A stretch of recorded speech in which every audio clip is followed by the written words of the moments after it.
پاکستان اور دنیا بھر سے لاکھوں دیکھنے اور سننے والوں کو رانا عزیر کا سلام۔ نادرکم پاکستان کی سیاسی صورتحال خطرناک رخ اختیار کر چکی ہے اور یہ گیم کبھی بھی اور کسی بھی وقت کسی کے پلڑے میں جا سکتی ہے اور اس ہیجانی کیفیت ہے، انسرٹینٹی ہے اور کوئی بھی کسی پر اعتبار کرنے کو تیار نہیں ہے۔ اگر نواز شریف صاحب پر اتنا ہی اعتبار ہوتا تو استحکام پاکستان اور پاکستان تحریک انصاف پارلیمنٹیرین، یہ دو بڑی پارٹیاں جو ہیں وجود میں نہ آتی اور تمام الیکٹیبل جو ہیں وہ نون لیگ کے پلڑے میں چلے جاتے، تو اٹ مینس کہ there is something wrong behind the bottom اور پاکستان تحریک انصاف کے خلاف بھی بدترین کریک ڈاؤن جاری ہے۔ تو اس سب کے اندر میں کچھ بڑی خبریں لے کر آپ کی خدمت میں حاضر ہوا ہوں۔ سب سے پہلی خبر پر آج ہم نے بات کرنی ہے کہ یہ بار بار کہا جا رہا تھا کہ عمران خان کی جان کو خطرہ ہے، ان کو قتل کر دیا جائے گا، ان کو راستے سے ہٹا دیا جائے گا۔ پاکستان تحریک انصاف اپنی سوشل میڈیا ٹیم کے ذریعے بھی اور عمران خان صاحب خود بھی اس پر بات کرتے ہوئے نظر آ رہے تھے۔ تو عمران خان پر قاتلانہ حملہ اور پھر جو خون ہی خون دکھائی دیا گیا، اور جو آج پہلی بار نئی ویڈیو منظر عام پر آئی ہے جو کہ پہلے آپ نے نہیں دیکھی ہوگی، وہ ویڈیو آپ کے سامنے رکھوں گا، اس کا مکمل طور پر پوسٹ مارٹم کروں گا اور جس طرح سے وہ منظر عام پر آئی ہے اس کا میسج کیا ہے، ہونے کیا جا رہا ہے، اس حوالے سے بڑی امپورٹنٹ ڈیٹیلز ہیں وہ جناب آپ کے سامنے رکھنی ہے۔ اور پھر دوسری جانب دو بڑوں کا ہاٹ لائن پر رابطہ ہو جانا، یہ ایک بہت بڑی خبر ہے جس نے ہلچل مچا کر رکھتی ہے۔ یہ کون سے دو بڑے ہیں اور ان کے رابطے کی اصل وجہ کیا ہے، کن کن کے رابطے ہو رہے ہیں اور پس پردہ کیا معاملات طے ہو رہے ہیں، اس حوالے سے بھی ایکسکلوسیو خبر آپ کے سامنے شیئر کرنی ہے۔ اور پاکستان تحریک انصاف نے بھی ایک بہت بڑا سرپرائز دے ڈالا ہے اور گیم میں اچانک سے بڑی دبنگ قسم کی واپسی ہوئی ہے پی ٹی آئی کی۔ یہ اس کے اوپر جناب بڑی امپورٹنٹ خبر جو میرے پاس موجود ہے، بریکنگ نیوز آپ کے سامنے رکھنی ہے۔ لیکن اگر آپ نے چینل کو سبسکرائب نہیں کیا، چینل کو سبسکرائب کر لیں، بیل آئیکن کو دبا دیں، آنے والی تمام تر اپڈیٹس آپ کی خدمت میں بر وقت پیش ہوتی رہیں۔ نادرکام میاں والی ایئر بیس پر ایک حملہ ہوا اور اس حملے کے نتیجے میں دہشت گردوں نے اس ایئر بیس کو اڑانے کی کوشش کی، لیکن ہماری بہادر فوج نے جس طرح سے دہشت گردوں کے اس حملے کو نہ صرف ناکام بنایا بلکہ دہشت گردوں کو جہنم واصل بھی کیا ہے۔ اب جناب کچھ مزید تفصیلات جو ہیں وہ اس حوالے سے سامنے آئی ہیں اور میاں والی ایئر بیس حملے میں غیر ملکی اسلحہ استعمال ہونے کا انکشاف ہوا ہے۔ ذرائع کے مطابق یہ کہا گیا ہے کہ میاں والی میں مارے جانے والے دہشت گردوں سے غیر ملکی اسلحہ ملا ہے اور میاں والی ایئر بیس حملے میں دہشت گردوں سے ملنے والا اسلحہ امریکی ساخت کا ہے۔ میاں والی حملے میں مارے جانے والے دہشت گردوں سے جو حملہ اسلحہ برآمد ہوا ہے اس میں جناب M4 AK-74 RPG-7 اور MA416 شامل ہیں۔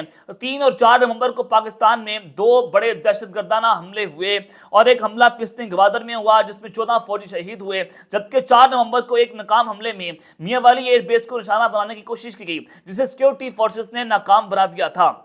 تو جناب اس حملے میں امریکی اسلحہ استعمال ہونا جس سے بے تحاشا قسم کے جو جناب سوالات ہیں اس کو کھڑا کر دیا ہے۔ کیا یہ دہشت گرد جو ہے ان کی سہولت کاری افغانستان سے کی جا رہی تھی، بھارت سے کی جا رہی تھی، کہاں سے کی جا رہی تھی؟ یہ ایک بہت بڑا سوالیہ نشان ہے کہ دشمن اس وقت پاکستان کو گہری نظر سے دیکھے ہوئے ہے، دشمن پاکستان کو بری نظر سے دیکھ رہا ہے اور پاکستان کی سیکیورٹی فورسز ہوں، آرمی چیف صاحب ہوں، DJI ہوں، ان تمام کو اس وقت بڑی سینسٹیو جو ہے وہ بڑے گہرے امتحان کا سامنا ہے۔ اللہ تعالیٰ ان سب کی حفاظت فرمائے، کیونکہ ابھی اس وقت پاکستانی قوم کو ایک ہونے کی ضرورت ہے۔ اختلافات ہوتے رہیں گے، نظریاتی اختلاف بھی ہوگا، سیاسی اختلاف بھی ہوگا، لیکن اس وقت قوم کو ایک ہونے کی ضرورت ہے کیونکہ دشمن ہم پر حاوی ہوتا ہوا نظر آ رہا ہے۔ لیکن اللہ تعالیٰ کی مدد سے پاکستان کی بہادر فوج ان کا مقابلہ بھی کر رہی ہے۔ لیکن دوسری جانب اس ذات دہشت گردی کی عدالت میں جناب آج ہوا کیا، آج جناب سنم جاوید صاحبہ کو عدالت کے اندر پیش کر دیا گیا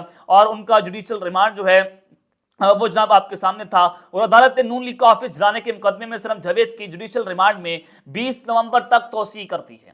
کیا جو مسلم لیگ نون کا آفس تھا اس کو جا کر سنم جاوید نے جلایا تھا؟ اگر جلایا تھا وہ ویڈیو کہاں پر ہے، یہ ثبوت کہاں پر موجود ہے؟ جج صاحب کہاں پر سو رہے ہیں؟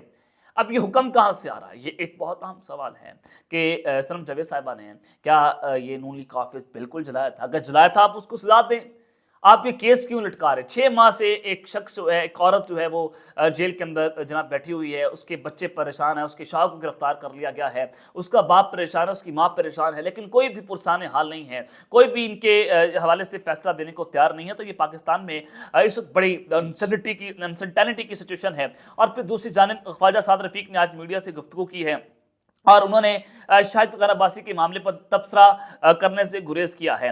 और फिर जनाब जो सबसे इंपॉर्टेंट बात थी, उन्होंने कहा कि इलेक्शन में सबको बराबर मौका मिलना चाहिए, जिन पर साइफर या तोशाखाना मुकदमात में हैं वो अदालत से रजू करें, हम रुकावट नहीं बनेंगे। और फिर उन्होंने कहा कि सबका इंतखाबी निशान बैलेट पेपर पर होना चाहिए, हम किसी को जेल भेजने वाले नहीं हैं, हमने मैदान में मुकाबला करना है। अब ये डायरेक्ट इल्ज़ाम किसके ऊपर लगाया जा रहा है कि इमरान खान को हमने जेल में नहीं भेजा, फिर किसने भेजा है? और ये क्या सारा मामला है कि इमरान खान साहब जो हैं उनको सजा आपके दौर के अंदर हुई, सारी सिचुएशन आपके सामने थी, तातर भी इमरान खान साहब के केसेस सुनने वहां पर जाया करते थे, तो किस हैसियत से वो वहां पर जाया करते थे?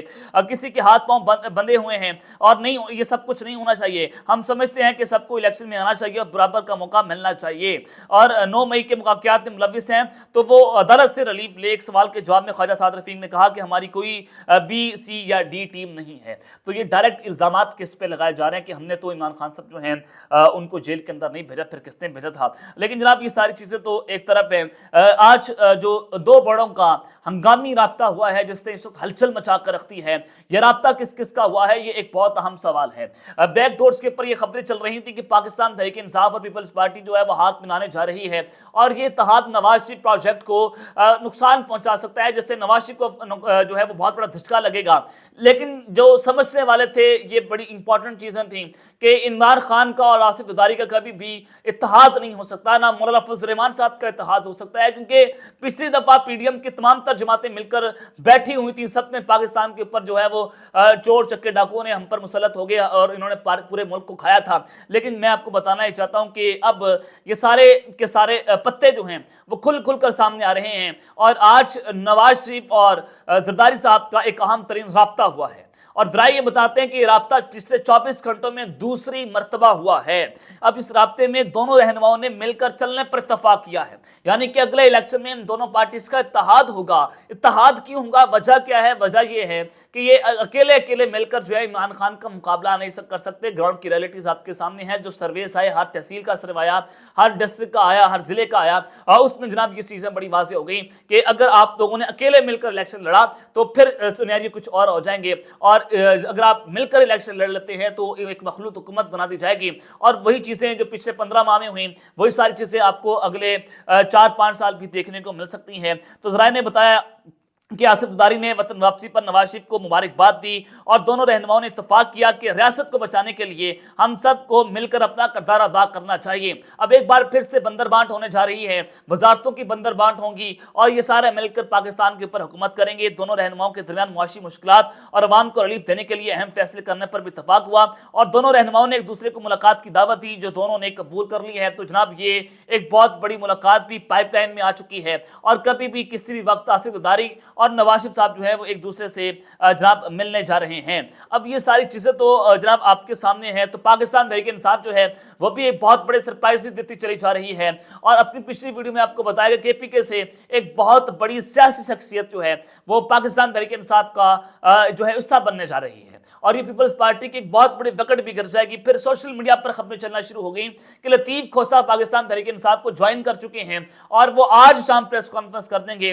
फिर जराए ने बताया कि लतीफ खोसा साहब जो हैं आज वो प्रेस कॉन्फ्रेंस नहीं करेंगे। लतीफ खोसा साहब ने कहा कि नहीं, मैं पाकिस्तान तहरीक इंसाफ में शामिल नहीं हुआ। लेकिन जराए ये भी बता रहे हैं कि आइंदा आने वाले दिनों में लतीफ खोसा साहब पाकिस्तान तहरीक इंसाफ का हिस्सा बन जाएंगे, न सिर्फ कानूनी महाज पर बल्कि सियासी महाज पर भी इमरान खान साहब के साथ मिलकर जो है वो मुकाबला करेंगे। तो ये चीज़ें हमारे तक मौसूल हो रही थी कि आज की प्रेस कॉन्फ्रेंस में कोई एक बहुत बड़ी रुकावट थी जिसकी बिना पर लतीफ खोसा साहब जो है पाकिस्तान तहरीक इंसाफ में शामिल नहीं हुए। नईम हैदर पंजोथा साहब जो है उन्होंने इस पर ट्वीट भी किया कि हमारे लिए बहुत खुशी की बात होगी कि वो ज्वाइन करें। बार बार 2 समय कॉल कर रहे हैं कि खोसा साहब से बात हुई है, लेकिन उनका कहना है कि फिलहाल तो ऐसी कोई प्रेस कॉन्फ्रेंस नहीं होने जा रही। और फिर इसके ऊपर मिसाल यूसुफ जईद जो हैं उन्होंने ट्वीट किया कि ये ट्वीट रिकॉर्ड पर रखने के लिए है कि वो पाकिस्तान तहरीक इंसाफ का हिस्सा बन रहे हैं। आज जले हुआ है कुछ अनासर की वजह से, लेकिन आज कल में एक बड़ा खड़ाक जो है वो होने जा रहा है और एक बहुत बड़ी प्रेस कॉन्फ्रेंस होने वाली है।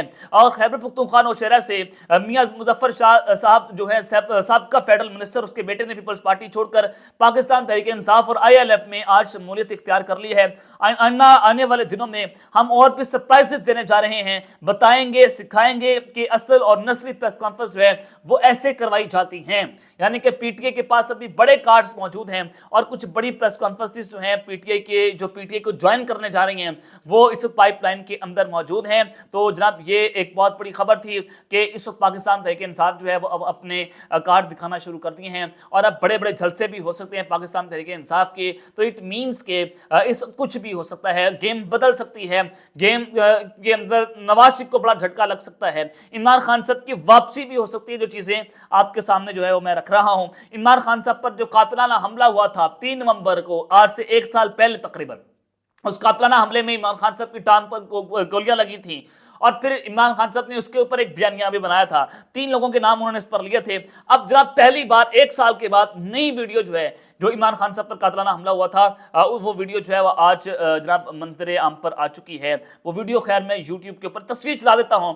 यूट्यूब पर ये वीडियो नहीं चलवा सकता क्योंकि कम्युनिटी गाइडलाइंस का सामना हो सकता है, वीडियो को रिस्ट्रिक्ट कर दिया जाएगा, वीडियो डिलीट हो जाएगी। जाहिर है उसमें खून दिखाया गया है, फायरिंग की वीडियो है, तो वो जनाब ये वीडियो आपके सामने पिक्चर्स के अंदर रख सकता हूं कि इसमें इमरान खान साहब को भी देखा जा सकता है कि उन लोग उनको उठा रहे हैं। पहली बार सामने आई कि 1 साल के बाद वजीराबाद वाकये की तफसीली फुटेज सामने आई है।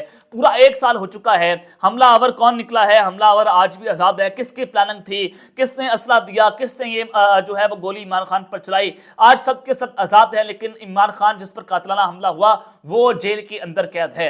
अगर इमरान खान साहब ने खुद पर यह कातिलाना हमला करवाया कि वो इस पर बयानियां बना सकेंगे, उनकी जान को वाकई तौर पर खतरा था, तो इमरान खान साहब के खिलाफ की तहकीकात होनी चाहिए। अगर किसी और ने जनाब ये इमरान खान पर हमला हुआ है तो उसको कटहरे में लाकर खड़ा करना चाहिए ताकि किसी की इतनी हिम्मत और जुर्रत ना हो सके कि वो दोबारा किसी और पॉलिटिकल लीडर के ऊपर इस तरह का कातिलाना हमला कर सके, सरेआम कर सके। तो जनाब ये इस बड़ी घिनौनी सूरत हाल है और ये वीडियो का रिलीज होना क्या पाकिस्तान तहरीक इंसाफ ने रिलीज कर दी है? अगर पाकिस्तान तहरीक इंसाफ ने रिलीज नहीं की तो ये वीडियो रिलीज करने का दोबारा मकसद क्या है? पहली बार मंजर-ए-आम पर आई है, क्या इमरान खान साहब की जान को खतरा है, क्या इमरान खान साहब ये मुल्क छोड़कर जा रहे हैं? तो ये कुछ बड़े इंपॉर्टेंट सवाल हैं जो अवाम के ज़हनों में जनाब गर्दिश कर रहे हैं। तो अब तक के लिए इतना ही, अपना ख्याल किया और सिंगा अपना ख्याल रखने, अल्लाह ने के मान, पाकिस्तान जिंदाबाद।